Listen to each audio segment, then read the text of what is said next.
Selamat datang di podcast Dokter Alia, Pak Agus. Ya, betul sekali. Selamat datang juga. Terima kasih sudah diundang ya. Iya. Soalnya aku juga penasaran nih, kenapa sih Cahaya Al-Quran ini kan sudah ada di jenjang KB, TK, SD, kemudian Ma'had. Nah, sekarang jenjang SD ini buka sekolah lagi ya? Iya, betul. Untuk SD ini, untuk di Yayasan Cahaya Al-Quran, usianya yang paling muda karena masih baru. Oh iya. Dari itu maka perlu adanya penguatan, perlu adanya pengenalan kepada warga masyarakat terutama sekitar Lumajang, dan juga yang diutamakan nanti juga dari anak-anak TK Cahaya Al-Quran, dan tidak menutup kemungkinan juga nanti penerimaan kita dari seluruh aspek masyarakat baik dari wilayah mana saja, yang penting siap dan mau diajak bekerja sama di sekolah SD Cahaya Al-Quran.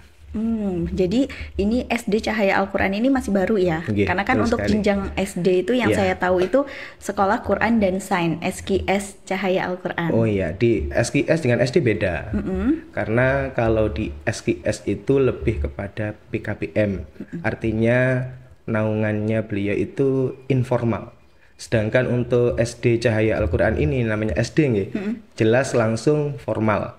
Karena ijazahnya juga nanti kita ya formal, namanya formal, ada waktu yang digunakan untuk kapan anak-anak harus ujian, kapan anak-anak harus menerima ijazah, seperti itu. Jadi jadwalnya sudah terukur sesuai dengan aturan Dinas Pendidikan. Oh gitu, jadi kalau SD Cahaya Al-Quran ini langsung di bawah naungan dari Dindik ya, Dinas Pendidikan. Betul sekali, dan kita alhamdulillah untuk sekolah swasta yang sudah terdaftar di Dinas Pendidikan, saya lihat kemarin di Korwil Lumajang itu ada 30 lembaga pendidikan. Untuk SD yang negeri itu ada 20. Yang 9 itu swasta ketambahan kita peserta ke-30. Oh gitu. Peserta ke-30, jadi kan melengkapi. Iya benar. Nah, sesuai mungkin juga sesuai dengan Al-Quran itu kan ada 30 juz, mungkin kita yang melengkapi. Oh iya benar. Semoga untuk anak-anak yang masuk di SD Cahaya Al-Quran juga terlengkapi semuanya gitu betul. Ya. Itu harapannya dari SD Cahaya Al-Quran. Nah, harapan dari yayasan juga, harapan dari ya kepala sekolahnya, gurunya, kemudian ya harapan dari wali murid yang ada.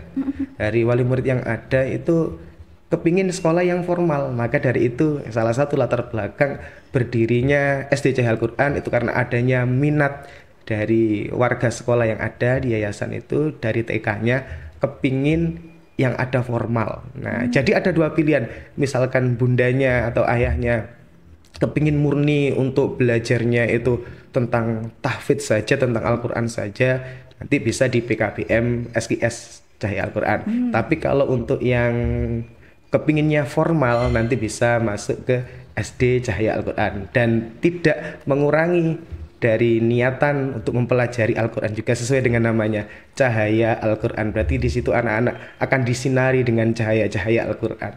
Seperti itu. Jadi selain ikut kurikulum Dindik di SD Cahaya Al-Quran juga punya kurikulum kurikulum sendiri. Artinya ya tetap kalau untuk kurikulumnya kita pakai kurikulum Merdeka, karena sekarang sekolah-sekolah sudah dianjurkan oleh Dinas Pendidikan untuk menerapkan. Selain itu dipelajari dan diterapkan juga dan digunakan dalam dunia pendidikan, terutama untuk SD. Nah, karena untuk kurikulum Merdeka ini kurikulum yang mengedepankan mana yang menjadi muatan ciri khas dari suatu lembaga. Nah, kita saja dari namanya saja sudah menggunakan kata Cahaya Al-Quran. Berarti artinya di situ Al-Quran ya juga menjadi prioritas utama, tapi tidak menutupi untuk pembelajaran yang umum juga diterapkan karena sesuai dengan aturan Dinas Pendidikan. Seperti itu. Oke. Jadi sebenarnya lengkap ya. Jadi materi umum dapat, Al-Qur'annya dapat. Oke, itu salah satu dari keunggulan SD Cahaya Al-Quran. SD Cahaya Al-Quran. Lainnya apa? Untuk SD Cahaya Al-Quran ini yang pertama kali kita sentuh untuk program kita itu adalah insaniyahnya. Karena dari beberapa wali murid TK ketika saya berkunjung, ketika menemui dan ngobrol, sekolah itu yang diharapkan itu apa? Yang pertama itu yang diinginkan adalah bisa mencetak anak-anak yang berakhlakul karimah. Betul nggak Mbak? Bener. Nah, karena jenengan lihat di mana-mana sudah banyak sekali yang namanya anak-anak itu akhlaknya kurang bagus sama orang tuanya, biasanya berani membentak dengan suara yang tinggi. Padahal suara saja tidak boleh. Benar. Apalagi sudah membentak dengan kata-kata yang kasar, dan harapan itu kami tampung, dan memang rata-rata sekolah itu sekarang sudah mulai mengedepankan insaniahnya. Artinya untuk membuat, mencetak dan mewujudkan cita-cita dari siapa? Dari Rasulullah. Karena Rasulullah sendiri adalah beliau diutus karena untuk menyempurnakan akhlak. Nah, satu dari akhlak itu nanti anak-anak belajar Qur'annya juga benar, dan pengetahuannya juga benar. Jadi insaniahnya dulu kami bentuk. Oh, oke. Jadi akhlaknya gitu akhlaknya. ya. Akhlak. Tetap nanti dari insaniahnya baru kan adabnya bagaimana anak-anak itu dalam mempelajari Al-Qur'an. Kadang membawa Al-Qur'an saja kalau tidak didasari dengan insaniah dan ilmu itu kadang salah. Kadang ditenteng di bawah gini. Iya. Kadang bawanya tangan kiri sambil kadang kayak tidak sopan gitu nggih. Padahal kalau bisa ditaruh di dada sini. Dua tangan tambah baik seperti itu.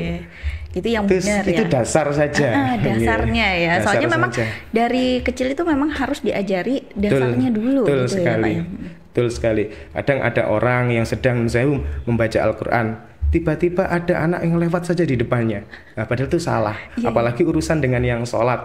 Kadang ada orang sholat lari di depannya. Kalau anak yang secara insaniahnya dibangun mulai dari dini, mulai dari kecil, ketika ada orang sholat itu paling tidak nyimpang dari belakangnya. Lewatnya di belakang, tidak sampai lewat di depan gitu. Nah, ini adab untuk anak menundukkan kepala, membungkukkan badan. Ini saya lihat sekarang sudah mulai jarang ketemu, nggih. Iya benar. Betul, jadi kalau ada orang tua ya main aja jalan gitu. Nyelonong saja. Padahal zamannya kita dulu masih ada gininya ya. Betul sekali. Oleh karena itu yang namanya insaniah anak itu dari kecil, terutama ketika dititipkan di lembaga kami, yang kami inginkan terlebih dahulu, yang kami garap terlebih dahulu adalah bagaimana akhlak anak ini terhadap gurunya, ustadz-ustazahnya, kepada orang tuanya, kepada lingkungan di sekitarnya. Paling tidak sudah ada perubahan seperti itu. Masya Allah. Dan tentunya sebenarnya lebih lengkap lagi kalau misalkan wali murid ini mulai dari KB, TK di Cahaya Al-Qur'an, kemudian langsung di SD Cahaya Al-Qur'an gitu ya. Ada keinginan untuk seperti itu, dan itu melanjutkan apa yang ingin diwujudkan dari yayasan itu sendiri. Karena saya lihat banyak kemarin itu yang kepingin sekolah formal, karena kita kemarin dalam launchingnya pengenalan itu agak katakanlah bukan ya lambat karena kita izin operasional sudah baru didapatkan sekitar bulan Januari. Nah, sedangkan sebelum Januari anak-anak itu sudah banyak yang daftar. Iya benar. Tapi ada yang kok enggak dari dulu dibuka. Nah, ini kita mempromosikan bahwa SD Cahaya Al-Qur'an sudah siap menerima siswa-siswi, putra-putri atau peserta didik yang ada di sekitar lingkungan yang ada di Lumajang ataupun sekitarnya, seperti itu. Oke. Jadi sebenarnya belum terlambat juga karena masih dibuka ya. Nah, dibukanya sampai kapan nanti di part 2 ya kita lanjut lagi. Oke.